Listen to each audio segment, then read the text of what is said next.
5 years of marriage. That's what Julian Thorne threw away in 5 seconds.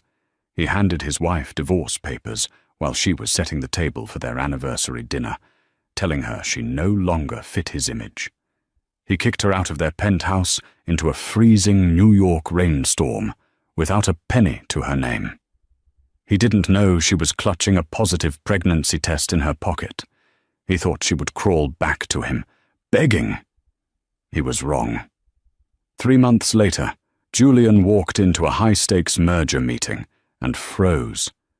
Sitting at the head of the table, beside his deadliest business rival, was the woman he discarded. And when she stood up, everyone saw the baby bump, the sound of the diamond-encrusted pen hitting the marble countertop, echoed like a gunshot in the silent penthouse. "Sign it, Ilara. Stop making this difficult." Ilara Vance looked down at the documents spread out before her. The words, "Dissolution of marriage," swam before her tear-filled eyes. She gripped the edge of the kitchen island, her knuckles turning white. Outside the floor-to-ceiling windows, the New York City skyline glittered, cold and indifferent. "Julian," she whispered, her voice trembling. "It's our 5th anniversary. The dinner is in the oven. I made your favorite."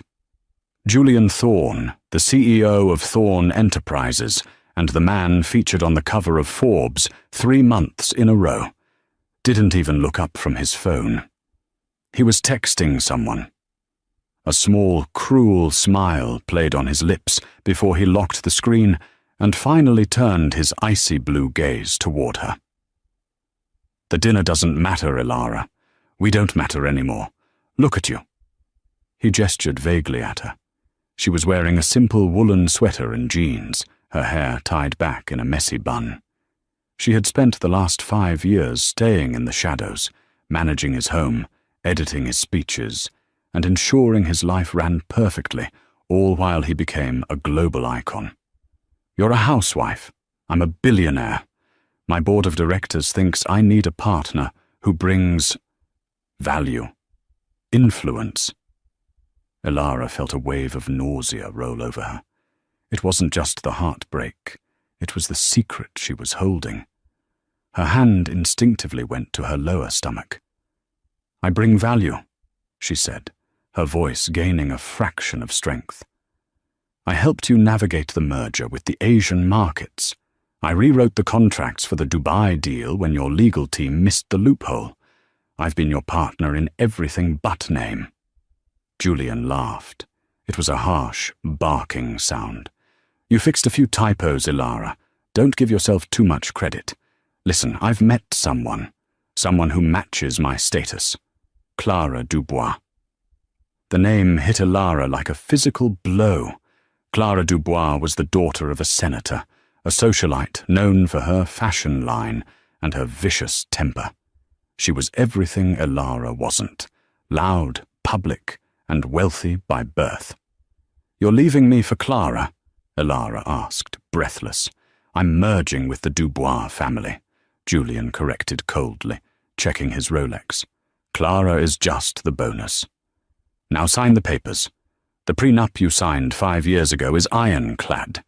You get the jewelry I bought you and $50,000. That's it." "50,000?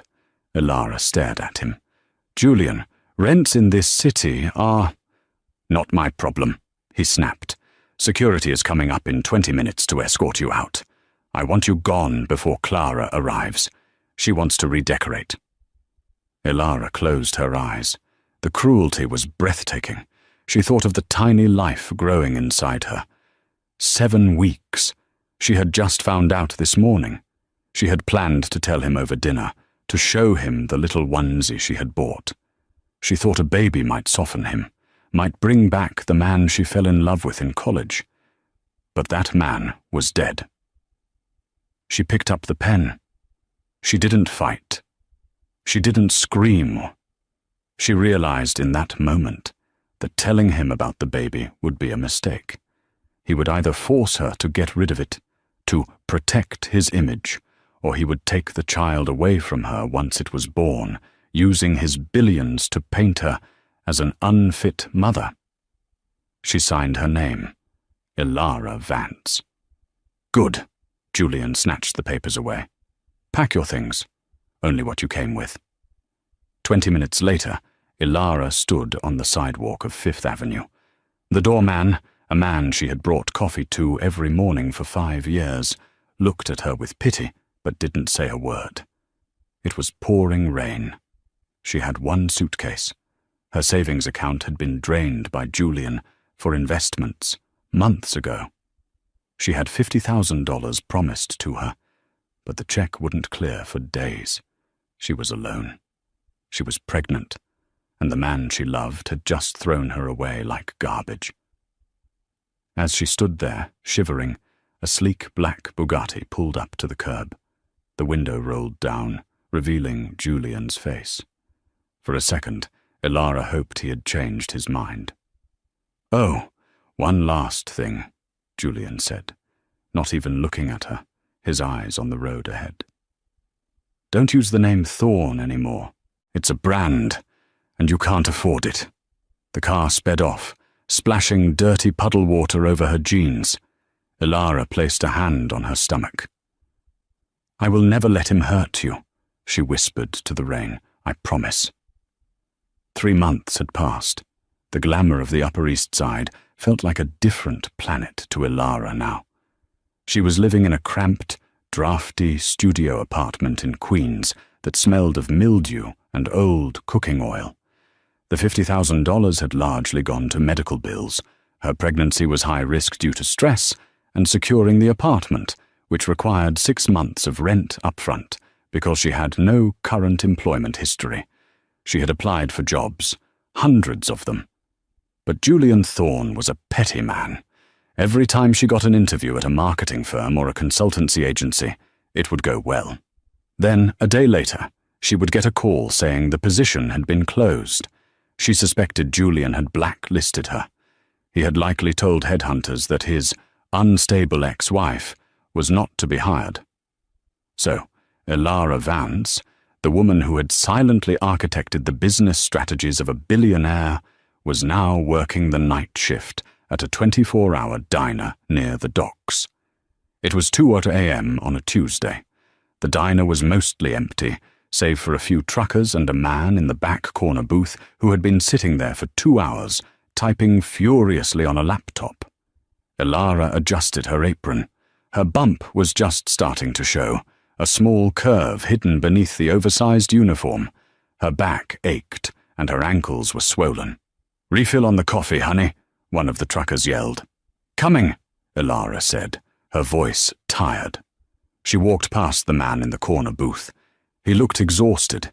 He was wearing a suit that cost more than the entire diner, custom Italian wool, charcoal grey. His tie was loosened, and his dark hair was disheveled, as if he had been running his fingers through it in frustration. Ilara recognized him immediately. Silas Sterling, the CIO of Sterling Global. He was Julian's only real competition. Where Julian was flashy, media-hungry, and loud, Silas was a predator in the shadows. He was known as the Wolf of Wall Street, ruthless, private, and terrifyingly intelligent. He was staring at a spreadsheet on his screen, muttering curses under his breath. Ilara poured coffee into his mug. "Rough night?" she asked softly. Silas didn't look up. "If I can't find the error in this logistics algorithm by morning, I lose a $4 billion contract to an idiot." Ilara knew exactly who that idiot was. Julian. She glanced at the screen. It was a complex supply chain matrix. Silas was trying to optimize shipping routes for a global fleet, but the code was returning a recurring 404 error on the Asian distribution nodes. Ilara shouldn't look. She should just walk away. But she remembered this specific code structure.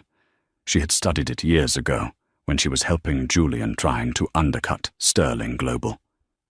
"Line 452, she said quietly. Silas froze. His fingers stopped hovering over the keyboard. He slowly turned his head to look at the waitress. He saw a woman with tired eyes, no makeup, and a stained apron. "Excuse me," Silas asked, his voice deep and gravelly. "The error," Ilara said, clutching the coffee pot. "It's in line 452 of your code. You're routing the cargo through the Suez Canal parameters, but you didn't account for the new tariff variables implemented last month. It's creating a logic loop." Silas stared at her. He looked back at the screen. He scrolled down to line 452. He typed in a quick correction, adjusting the tariff variable. The screen flashed green. Optimization. Complete. Efficiency increased by 12%. Silas slammed the laptop shut and looked at Ilara with wide eyes. "Who are you?" "Just a waitress," Ilara said, turning to leave. "Enjoy the coffee." "Wait." Silas stood up. He was tall, towering over her. He blocked her path, but not aggressively. He looked at her as if he were seeing a ghost. "You're Ilara Thorne, Julian's wife." "Ilara Vance," she corrected him sharply, her eyes flashing with sudden fire. "I'm not his wife anymore." Silas's eyes narrowed, scanning her appearance. He took in the cheap shoes, the exhaustion, the way she subconsciously guarded her stomach. He was a man who made his fortune reading details. He saw the story instantly. Julian had discarded her, and he had left her with nothing. "Sit down," Silas commanded. It wasn't a request. "I'm working," Ilara said. "I'll buy the diner for the hour if I have to. Sit down." Ilara hesitated, then sat on the edge of the vinyl booth. "You fixed a coding error that 3 of my top analysts couldn't find in a week," Silas said, leaning forward. "Why is the ex-wife of Julian Thorne pouring coffee in a dump like this at 2 a.m.? "Because Julian blacklisted me," Ilara admitted, looking down at her hands. "And I have expenses coming up." Silas's gaze dropped to her stomach, then back to her eyes. A flicker of unreadable emotion crossed his face. Rage? Pity? No, it was calculation. "He doesn't know, does he?" Silas asked softly. "About the baby?" "No," Ilara whispered. "And he never will. He'd take it." Silas sat back, a slow, dangerous smile spreading across his face. It wasn't a nice smile. It was the smile of a wolf seeing a wounded deer and deciding to kill the hunter instead. "Ilara," Silas said, "how would you like to get revenge?" "I don't want revenge," she lied. "I just want to survive." "Bullshit," Silas said. "You want him to hurt like you hurt. I need a chief strategy officer. My current one is incompetent. You clearly know Julian's playbook better than anyone because you probably wrote it." "I can't work for you," Ilara shook her head. "If Julian finds out." "If you work for me," Silas interrupted, "you live in my protection. My penthouse has a guest wing. It has private security. No one touches you. No one serves you papers. And you get a salary that will ensure your child goes to the best schools in the world." Ilara stared at him. It was a deal with the devil. Silas Sterling was dangerous, but being poor and vulnerable was more dangerous. "Why?" she asked. "Why help me?" "Because," Silas stood up, buttoning his jacket. "Julian Thorne took something from me years ago. I've been waiting for the right weapon to destroy him, and I think I just found her." He reached into his pocket and pulled out a black card. "Be at Sterling Tower at 9 a.m. Bring your things. All of them." The next morning, Ilara didn't just walk into Sterling Tower. She was ushered in through the private underground entrance. Silas wasn't joking about the guest wing. The wing was larger than the entire penthouse she had shared with Julian. It was filled with sunlight, soft velvet furniture, and fresh flowers. "Your room," Silas said, standing in the doorway. He had changed into a fresh navy suit, looking every inch the titan of industry. "I've already had a prenatal specialist vetted. She comes to you. No hospital visits where paparazzi can spot you." Ilara set down her battered suitcase. "You've thought of everything," I always do. That's why I win. Over the next month, the dynamic shifted.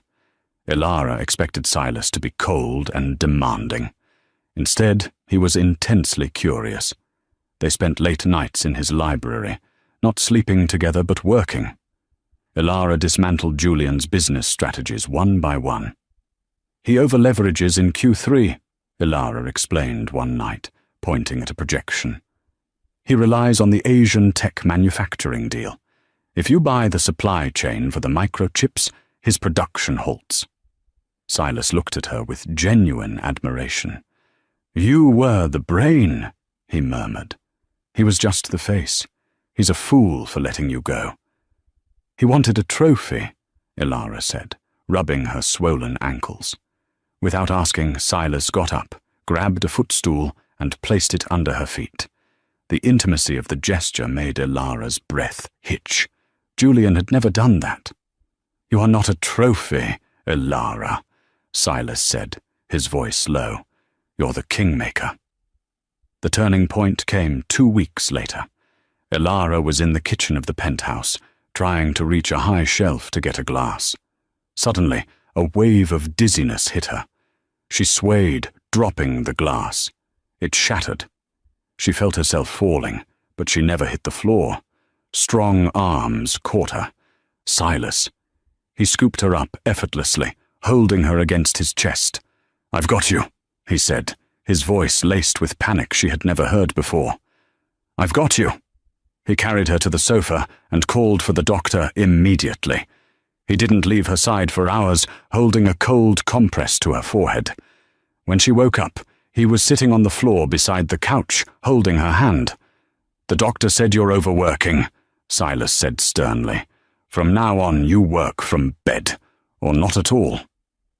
I have to earn my keep, Ilara whispered. You've earned it 10 times over. Silas squeezed her hand. He looked at her stomach, where the baby kicked. Silas's eyes widened. Did it just move? Ilara smiled weakly. It's a boy. He kicked. Tentatively, Silas reached out his hand. May I? Ilara nodded.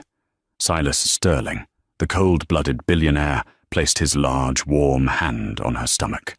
When the baby kicked again, a look of pure wonder broke across his face. It was a look of longing. I wanted a family once, Silas confessed, his voice rough. Before my wife died. We lost the baby. Then I lost her. Ilara's heart broke for him. She squeezed his hand. I'm so sorry, Silas. Don't be. He looked at her, his eyes burning with intensity. It taught me to protect what matters. And you matter, Ilara. You and this boy. He leaned in, brushing a stray hair from her forehead. The tension in the room shifted from professional to something electric. I'm not doing this just to hurt Julian anymore, Silas whispered. I know, Ilara breathed. Good. Because tomorrow is the Global Tech Gala. Silas stood up, his mask of control sliding back into place, though his eyes remained warm. Julian will be there with his new fiancée, and I think it's time we made our debut. I'm 6 months pregnant, Silas, Ilara said self-consciously. I look like a whale. You look beautiful, Silas corrected her. And we're going to make sure Julian Thorne chokes on his champagne. The grand ballroom of the Pierre Hotel was suffocatingly expensive. It was the night of the Global Tech Gala, an event where net worth was the only entry ticket that mattered. Julian Thorne stood near the ice sculpture, swirling his scotch. He looked impeccable in his tuxedo, but his eyes were bloodshot. Beside him, Clara Dubois was complaining about the lighting. It makes me look pale, Julian. Fix it. Talk to the organizers, she snapped, checking her reflection in her phone. It's fine, Clara, Julian muttered, checking his own phone. His stock had dropped 4% that morning. Sterling Global had just announced a breakthrough in logistics AI, a breakthrough that sounded suspiciously like the project Julian had been stuck on for months. Just smile. The photographers are watching.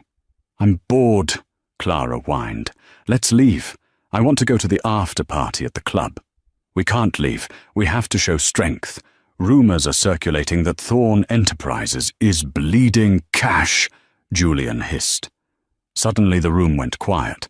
The low hum of chatter vanished, replaced by the frantic clicking of camera shutters near the entrance. A hush swept through the crowd like a wave. "Who is that?" someone whispered nearby. "Is that Silas Sterling? Who is the woman?" Julian turned toward the grand staircase. His glass slipped from his fingers and shattered on the floor, splashing scotch onto his polished shoes. He didn't notice. Descending the stairs was Silas Sterling, looking like a dark prince in a tuxedo that fit him like a second skin. But no one was looking at Silas. They were looking at the woman on his arm, Ilara. She was wearing a floor-length gown of deep emerald velvet that hugged every curve of her body. It was off the shoulder, showcasing her elegant neck and the diamond necklace that glittered under the chandeliers. But the dress was designed to highlight, not hide. It clung proudly to the 6-month swell of her pregnancy. She didn't look like the broken, weeping woman Julian had thrown out into the rain. She looked like a queen. Her skin glowed, her hair was styled in cascading waves, and her eyes scanned the room with a terrifying calmness. "Is that your ex-wife?" Clara asked, her voice shrill. "My God, she got fat." "She's pregnant," Julian whispered, the blood draining from his face. He did the math instantly. He had kicked her out 3 months ago. She looked 6 months along. It was his. A shockwave of possessiveness and panic hit him. That was his heir. That was his wife. And she was on the arm of his enemy. Silas guided Ilara through the crowd, his hand resting protectively on the small of her back. The crowd parted for them. People who had stopped returning Julian's calls were now rushing to shake Silas's hand and bow to Ilara. Julian couldn't stop himself. He shoved past a waiter and marched towards them. "Ilara!" The shout stopped the room. Silas stopped walking and turned slowly. His face was a mask of stone. Ilara turned too, her expression unreadable. "Hello, Julian," she said.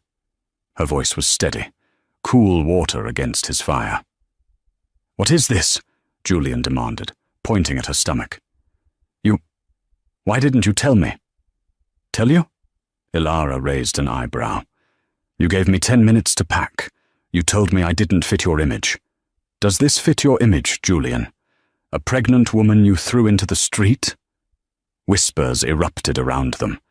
The board members of rival companies were leaning in, hungry for the gossip. "I didn't know," Julian stammered, realizing he was losing control of the narrative. He switched tactics, trying to look the victim. "Ilara, honey, if I had known, you know I would never have let you go. That is my child." He reached out to grab her arm. Before his fingers could graze the velvet of her dress, Silas's hand shot out and clamped around Julian's wrist. The grip was bone-crushing. "Touch her," Silas said, his voice low and lethal, "and you will lose the hand." "This is my wife," Julian snarled, trying to pull away but failing. "Ex-wife," Silas corrected, "and she is under my protection. You threw her away, Thorn. You don't get to rummage through the trash for things you suddenly decided have value." "She's living with you?" Julian sneered, looking between them. "Sleeping your way to the top now, Ilara? That's how you survive?" Ilara stepped forward. She didn't hide behind Silas. She looked Julian dead in the eye. "I'm not sleeping my way to anything, Julian. I'm Sterling Global's new Chief Strategy Officer. And you know that slump your company has been in for the last quarter? The contracts you lost in Tokyo? The logistics failure in Hamburg? That was me." Julian stared at her, his mouth slightly open. The realization hit him like a truck. She wasn't just surviving. She was beating him. You stole my intellectual property, Julian accused, desperate. I wrote that property, Ilara said coldly, and unlike you, Silas pays me what I'm worth. Come on, Silas. The air in here smells like desperation. Silas released Julian's wrist with a shove. Julian stumbled back, nearly colliding with a waiter. He watched them walk away, the power couple of the evening. Clara appeared at his elbow, scowling. Well, that was embarrassing, she said. Everyone is laughing at you, Julian. Julian turned on her, his eyes wild. Shut up! Just shut up! He looked back at Ilara's retreating figure. He didn't just want her back. He needed her back. His company was failing without her, and she was carrying the only thing money couldn't buy, his legacy. I'm going to destroy him, Julian muttered to himself, and I'm taking her back. 2 weeks after the gala, Thorn Enterprises was in freefall. Julian sat in his office, surrounded by empty takeout boxes and legal notices. The stock price had plummeted 18% after the gala. Investors didn't like a CEO who publicly humiliated his pregnant ex-wife while his competitor flourished. To make matters worse, the Dubois merger was dead. Clara had broken off the engagement publicly via a tweet, stating she could not be associated with a man of declining fortune and class. Julian was alone, and he was obsessing. He had photos of Ilara taped to his glass whiteboard, not creepy photos, but paparazzi shots from the last few weeks. Ilara and Silas getting coffee. Ilara and Silas looking at baby clothes. Ilara laughing, a genuine laugh he hadn't heard in years. She's mine, he whispered, slamming his fist on the desk. He picked up his phone and dialed his lawyer, a shady man named Marcus, who specialized in fixing difficult problems. Marcus, initiate the lawsuit, Julian commanded. Which one, Mr. Thorne? Custody, Julian said, his eyes cold. I want full custody of the unborn child, alleging that the mother is mentally unstable and living in an unsafe environment, and file a suit against Sterling for corporate espionage, freeze their assets. Sir, Marcus hesitated, the espionage suit won't hold water, and the custody battle, she has Silas Sterling's legal team behind her. It will be a bloodbath. I don't care about winning the lawsuit, you idiot, Julian screamed. I just need to scare her. I need to drain their resources and force a settlement. I want her to come to me begging to stop. Offer her a deal. She drops the lawsuit, comes back to me, and I drop the case. If she refuses, I bury her in litigation until the kid is 18. Understood, Marcus said. Julian hung up. He walked to the window. He knew Ilara. She was soft. She hated conflict. She would fold to protect the baby. Meanwhile, at Sterling Tower, Ilara was sitting in the nursery. It was finished now, painted a soft sage green, with a crib that looked like a cloud. She was folding tiny onesies. Silas stood in the doorway, watching her. He had been doing that a lot lately, just watching her with a look of quiet reverence. You look sad, Silas said, walking in. I'm scared, Ilara admitted, putting down a pair of socks. I know Julian. He's quiet right now. That means he's planning something. Silas sat on the rocking chair opposite her. Let him plan. We're ready.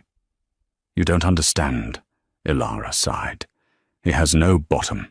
He will lie. He will cheat. He'll try to take the baby. Ilara. Silas leaned forward, elbows on his knees. I need to ask you something, and I need you to answer honestly. What? If Julian came back today, if he apologized, begged, and offered you your old life back, would you go? Do you still love him? Ilara looked at Silas. She saw the strength in his jaw, the kindness in his eyes, the way he had built a fortress around her when she was nothing but a ruin. I loved the man I thought he was, Ilara said softly. But that man never existed. I don't love him, Silas. I hate him. Not just for what he did to me, but for what he almost made me believe about myself, that I was worthless. You are the most valuable person I've ever met, Silas said intensely. He reached into his pocket. Ilara's breath hitched. Was he? But instead of a ring, Silas pulled out a folded document. I didn't want to show you this until after the baby was born, but I think you need to see it now, to understand that Julian can't hurt you anymore. Ilara took the paper. It was a financial report, a purchase order. What is this? She asked, scanning the lines. Julian is leveraged, Silas explained.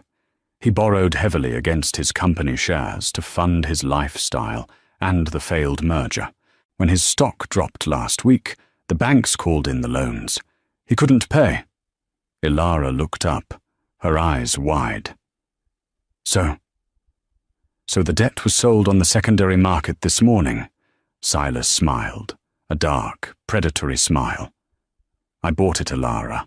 I own his debt. I own his mortgage. I own the building his office is in. Ilara gasped. You own him? Technically, yes. I can foreclose on Thorn Enterprises tomorrow. I can take his penthouse, his car, and the shirt off his back. Silas stood up and walked over to her, kneeling beside her chair so he was eye level with her stomach. I wanted to give you a gift, Silas whispered. I'm going to give you the pleasure of firing him. The next morning, Julian stormed into the lobby of Sterling Tower. He ignored the receptionist and marched toward the elevators. 2 massive security guards stepped in his path. Get out of my way, Julian barked. I'm here to see my wife. She's not your wife, Mr. Thorn, a voice boomed from the mezzanine. Silas stood on the balcony, looking down like a king addressing a peasant. Ilara stood beside him. Silas! Julian shouted, his voice echoing in the marble lobby. You were served the papers this morning. I'm taking the kid, and I'm taking you down for theft. Come up to the conference room, Julian, Silas called down calmly. Let's chat. Julian smirked. He's scared, he thought. He wants to settle. Julian rode the elevator up, straightening his tie. He walked into the conference room with a swagger he didn't truly feel. Ilara was sitting at the head of the table. Silas stood behind her, his hand on her shoulder. Ready to surrender? Julian asked, tossing his briefcase onto the table. Here are my terms. Ilara comes home today. She issues a public apology clearing my name. And you, Silas, you transfer the Asian logistics contracts to me as damages. Ilara looked at Julian. For the first time in 5 years, she didn't feel small. She felt pity. Julian, she said, did you check your email this morning? I don't have time for emails, he scoffed. You should, Silas said, because at 8:00 a.m., the primary creditor for Thorn Enterprises initiated a foreclosure sequence due to default on payment. Julian froze. What? That's impossible. The bank gave me an extension. The bank sold the debt, Silas said smoothly, to a holding company called Phoenix LLC. Who is Phoenix LLC? Julian demanded, sweat breaking out on his forehead. Me, Ilara said. The silence in the room was absolute. Julian stared at her, his face turning a shade of purple. You, he whispered. Silas provided the capital, Ilara said, her voice strong. But the company is in my name. I own your debt, Julian. I own your company. You can't do this, Julian screamed, lunging forward. Silas stepped in front of Ilara instantly, his presence massive and threatening. Julian stopped, breathing heavily. It's over, Ilara said from behind Silas. I'm dissolving Thorn Enterprises. I'm selling off the assets. The proceeds will go to charity, specifically to shelters for single mothers. You're ruining me, Julian cried, tears of rage streaming down his face. I built that company. I am a billionaire. You were a billionaire, Silas corrected. "Now, you're just a man with a lot of debt and a bad reputation. The board voted you out an hour ago, Julian. Security is clearing out your office as we speak." Julian looked at Alara. He saw the resolve in her eyes. He realized, finally, that the quiet woman he had ignored for 5 years had been the only thing holding his life together. And he had severed the tie himself. "Alara," he whimpered, falling to his knees. It was a pathetic display. "Please, I'm the father of your child. Don't do this. We can be a family. I love you." Alara stood up. She walked around the table and stood before him, but she didn't offer a hand.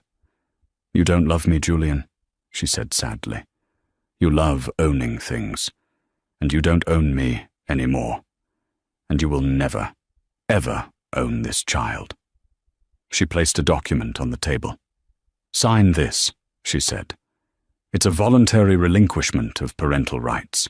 If you sign it, I will forgive your personal debt. You walk away with nothing, but you won't go to jail for the fraud we found in your accounting books." Julian looked up, shocked. "You found the—" "Line 452, Alara smiled faintly. "You always were sloppy with the details." With a shaking hand, Julian took the pen. He looked at the document. He looked at Alara. He looked at Silas, who was watching him with pure contempt. He signed. "Get out," Silas said. Julian Thorne stood up.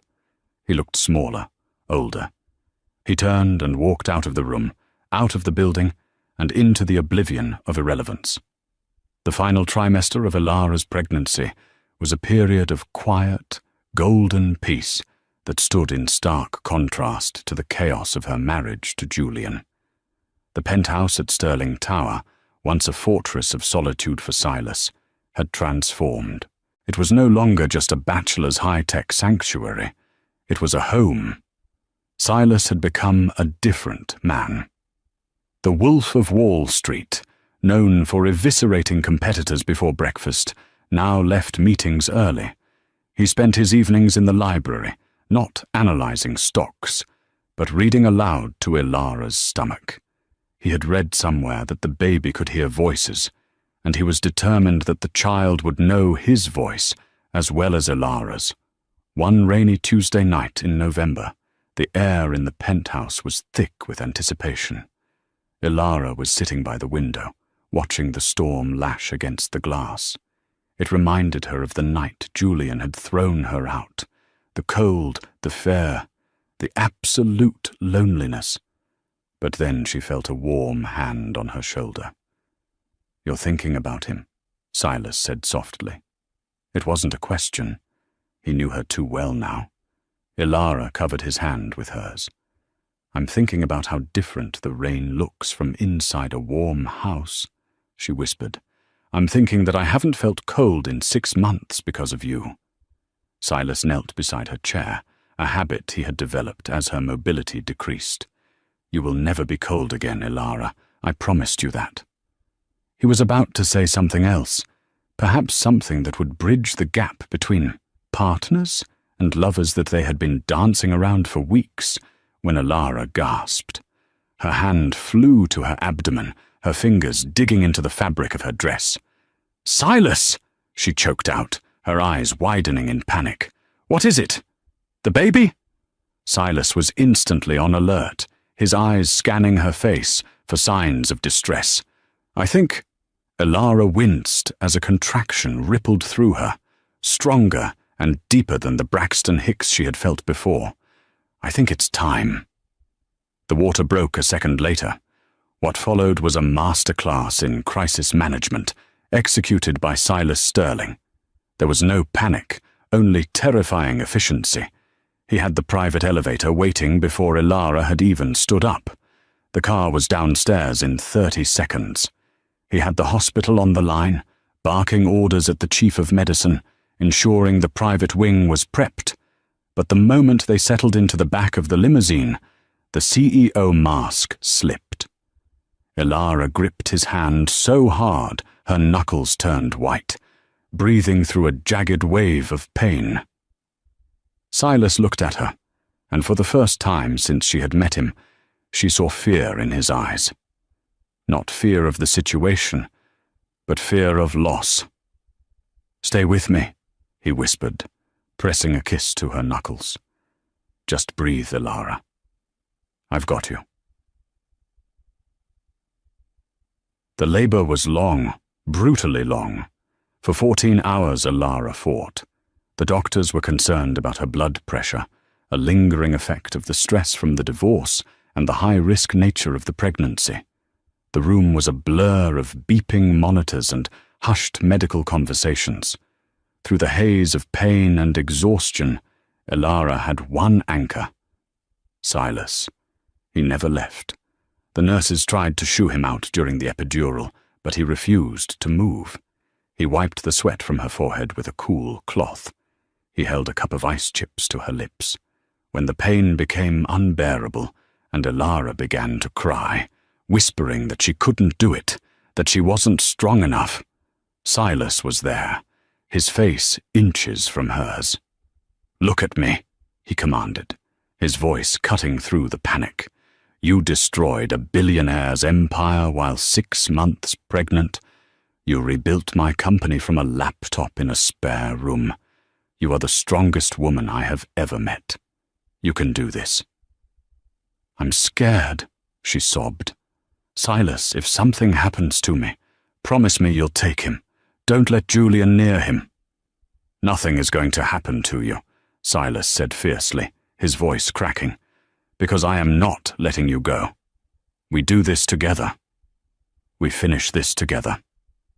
At 4:12 a.m., as the first grey light of dawn crept over the New York skyline, the room fell silent, followed by a sharp, indignant cry. The sound filled the room, louder than the storm outside, louder than the doubts in Elara's head. "It's a boy," the doctor announced, her voice filled with relief. "He's here." They placed the baby on Elara's chest. He was small, red-faced and squirming, with a tuft of dark hair and a pair of lungs that demanded attention. Elara touched his cheek, her tears falling freely now. The love that surged through her was overwhelming, a tidal wave that washed away every scar Julian had left on her soul. "Hi," she whispered brokenly. "Hi, my love." She looked up at Silas. He was standing by the bedside, staring at the child with an expression of pure, unadulterated wonder. He looked terrified to touch him. "Silas," Elara said softly. "Come here." Tentatively, the man who moved billions of dollars with a single signature reached out a finger. The baby's tiny hand, instinctively searching, clamped around Silas's index finger. Silas let out a breath that sounded like a sob. He collapsed into the chair beside the bed, his forehead resting against Elara's arm, his finger still held captive by the newborn. "He's perfect," Silas whispered, his voice thick with emotion. "He's absolutely perfect." "He needs a name," Elara said, stroking Silas's hair. Silas looked up, his eyes red-rimmed. "You said you liked Leo."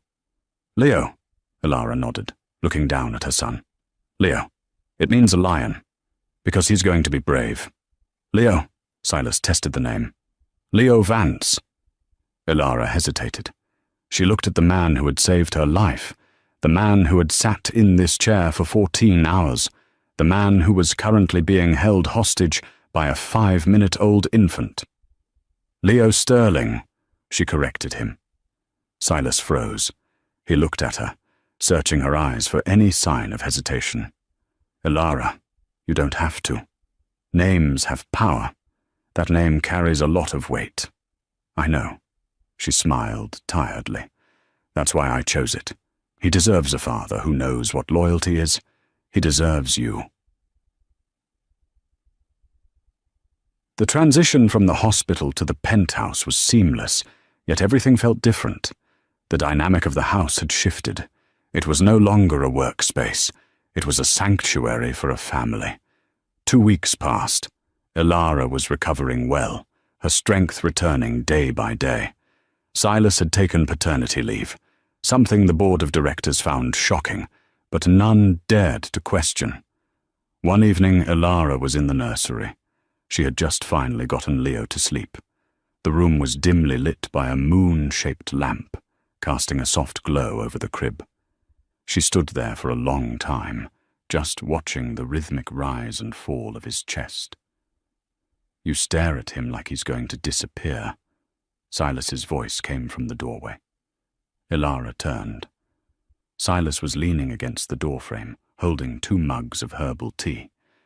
He walked in quietly, handing her one. "I spent so many months terrified that Julian would find a way to take him," Ilara admitted, sipping the tea, "or that I wouldn't be enough, that a single mother couldn't raise a boy to be a good man." "He won't be raised by a single mother," Silas said quietly. He set his mug down on the changing table and walked over to her. The space between them, usually charged with unspoken professional respect, was now humming with something far more personal. "Ilara," Silas began, his voice low, "we need to talk about the arrangement." Ilara's heart dropped. The arrangement, the employment contract, the housing agreement. Was this it? Was he going to ask her to move out now that the baby was born? Now that the drama with Julian was over? "I understand," she said, trying to keep her voice steady, though her hands began to tremble. "I can start looking for a place next week. I have enough savings now, thanks to the bonus you gave me. I won't impose on you any longer." Silas stared at her, his brow furrowing. Then he let out a short, incredulous laugh. "Move out? Is that what you think I want? Well, the contract." "Burn the contract," Silas growled softly. He took a step closer, invading her personal space in a way that made her breath hitch. "Ilara, do you really think I did all of this? The lawsuit, the debt buyout, the nursery, for business strategy?" I don't know," she stammered. "I didn't do it for revenge against Julian," Silas confessed, his eyes locked onto hers. "I mean, destroying him was a nice bonus, but I did it because the moment I saw you in that diner, with coffee stains on your apron and fire in your eyes, I knew I was in trouble." He reached out and took her hands. His palms were warm and calloused. "I lost my heart years ago," Silas whispered. "I thought it was gone for good. I thought I was just a machine built to make money. And then you walked in. You and this little lion." He gestured to the crib. "You woke me up, Ilara."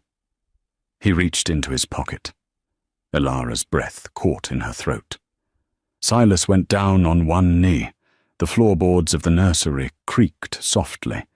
He pulled out a small velvet box and opened it. Inside sat a ring that made the one Julian had given her look like a toy. It was a vintage sapphire, deep and blue like the ocean, surrounded by a halo of antique diamonds. It wasn't flashy. It was substantial. It was a ring meant to be worn by a matriarch, a partner, a queen. "This was my grandmother's," Silas said, looking up at her with a vulnerability that stripped him bare. "She told me never to give it to a woman unless I couldn't breathe without her. Ilara, I can't breathe without you. I don't want to be your boss. I don't want to be your landlord. I want to be your husband. I want to be Leo's father. I want to come home to you every day for the rest of my life." Tears spilled over Ilara's cheeks, hot and fast. "Silas, marry me," he pleaded softly. "Let me spend the rest of my life making sure you never feel unwanted again." Ilara dropped to her knees so she was eye level with him. She didn't care about the dress or the floor. She threw her arms around his neck and buried her face in his shoulder. "Yes," she sobbed into his shirt. "Yes, Silas. 1,000 times yes." Silas let out a ragged breath of relief and pulled her tight against him, burying his face in her hair. He held her as if she were the only thing keeping him tethered to the earth. He slid the ring onto her finger. It fit perfectly. In the crib, Leo stirred, let out a small sigh, and went back to sleep, unaware that his mother had just secured their forever. Epilogue. 5 years later. The sun was setting over the Hamptons, painting the sky in streaks of violet and orange. The Sterling estate sat on a bluff overlooking the ocean, a sprawling masterpiece of architecture that was filled with light and noise. Ilara sat on the patio, a glass of iced tea in her hand. She was scrolling through her tablet, looking at the latest issue of Forbes magazine. The cover featured a woman in a sharp white suit, looking powerful and serene. The headline read, "The Phoenix Rises, How Ilara Sterling Redefined Ethical Business." She smiled. It had been a long road. After they married, she and Silas had merged their visions. They had launched a venture capital fund specifically for women-led startups and those who had been disenfranchised by the corporate machine. They were wealthier now than Silas had ever been alone. But the money felt different. It felt clean. "Mum! Mum, look!" Ilara looked up. A 5-year-old boy with messy dark hair and bright, intelligent eyes came sprinting across the lawn. Leo. He was holding a very confused frog. "I caught a dinosaur," Leo announced proudly, presenting the frog. "That is a very slimy dinosaur, Leo." Ilara laughed, wiping a smudge of dirt from his cheek. Behind him, a man walked out of the garden. Silas Sterling looked different. The harsh lines around his mouth had softened. He was wearing a t-shirt and jeans, his feet bare in the grass. He looked younger, happier. "He gets the hunting skills from you," Silas teased, dropping a kiss on the top of Ilara's head. "And the stubbornness."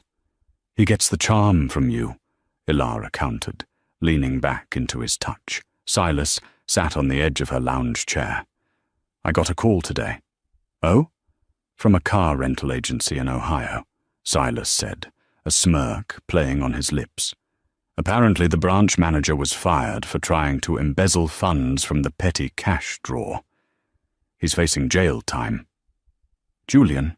Ilara asked, the name feeling foreign on her tongue, like a word from a language she no longer spoke. "Julian," Silas confirmed. "He called asking for a character reference. He wanted me to call the DA for him." Ilara raised an eyebrow. "And what did you do?"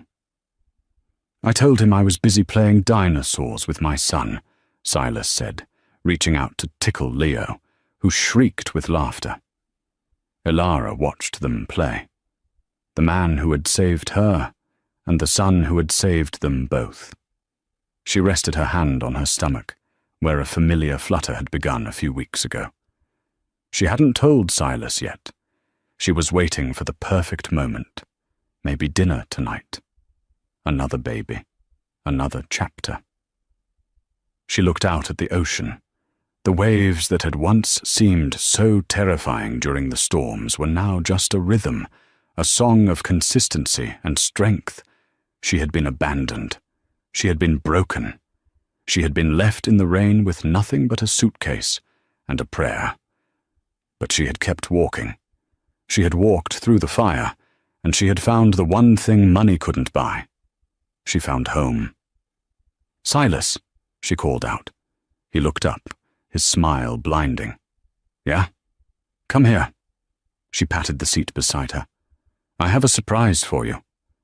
As he walked over, the sun dipped below the horizon, casting a golden halo around the family that love had built. And for Ilara Sterling, it was just the beginning. Ilara's story proves that sometimes your greatest loss is actually your greatest gain. Julian thought Ilara was worthless because she didn't fit his image, but he failed to realize that she was the architect of his success. In his arrogance, he threw away a diamond to chase a glittery stone, and by the time he realized his mistake, it was too late. Silas, on the other hand, recognized value when he saw it.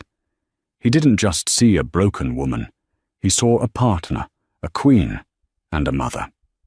If you enjoyed this story of revenge, redemption, and true love, please hit that like button. It really helps the channel grow. Don't forget to subscribe and turn on the notification bell so you never miss a story. What would you have done in Alara's shoes? Let me know in the comments below. Thanks for watching. You get a thing in the mail that says that your phone's different and your mortgage is another company now. What? I don't get it. Then you're walking to work like, why do I even bother? Oh shit, god damn it! There's always fucking cheetahs at the train station. Stop it!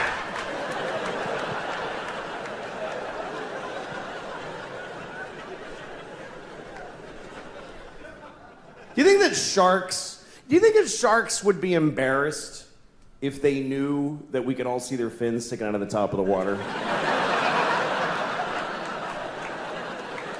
I think they'd be bummed, because I don't think sharks are aware of that at all. I think sharks think they're slick. They swim around like, hey, nobody has any idea what's down here. And we're all up here like, there's totally a shark right there.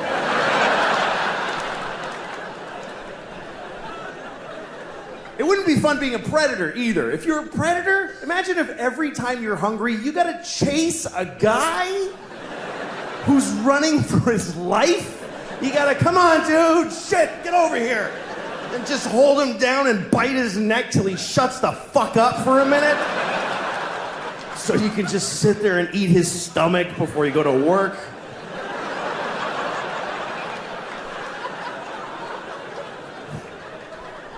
That would really suck. That's why animals just, they go, let's do this together, man. You chase the parents away, I'm gonna eat the kid, and you circle back. That's why they do it like that. Fuck it, I'm eating babies. This is bullshit.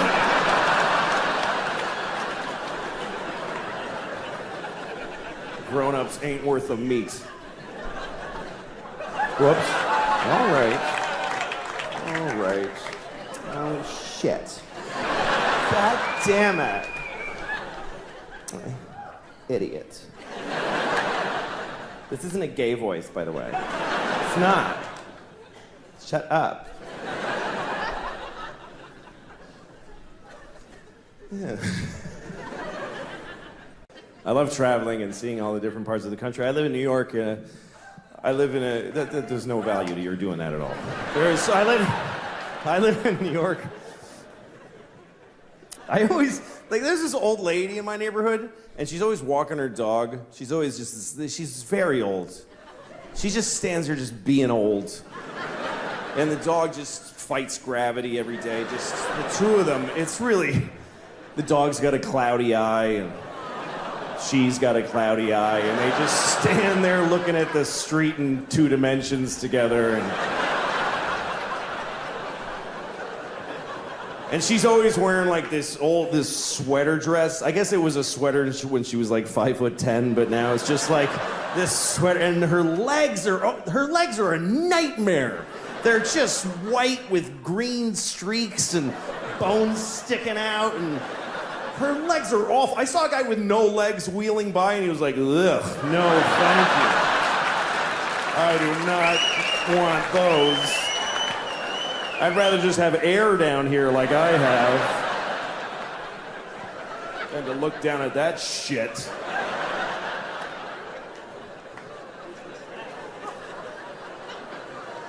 I see these two all the time. And I always look at them and I always think, God, I hope she dies first. I do! I hope she dies first for her sake. Because I don't want her to lose the dog. I don't think she'll be able to handle it. If the old lady dies first, I'm not worried about the dog. Because the dog doesn't even know about the old lady. This dog is aware of 3 inches around his head. He's living in 2-second increments. The second he's in and the one he just left is all he knows about. But if he dies, this lady, she's gonna be destroyed because this dog is all she has. And I know he's all she has because she has him. If she had one person in her life, she would not keep this piece of shit little dog.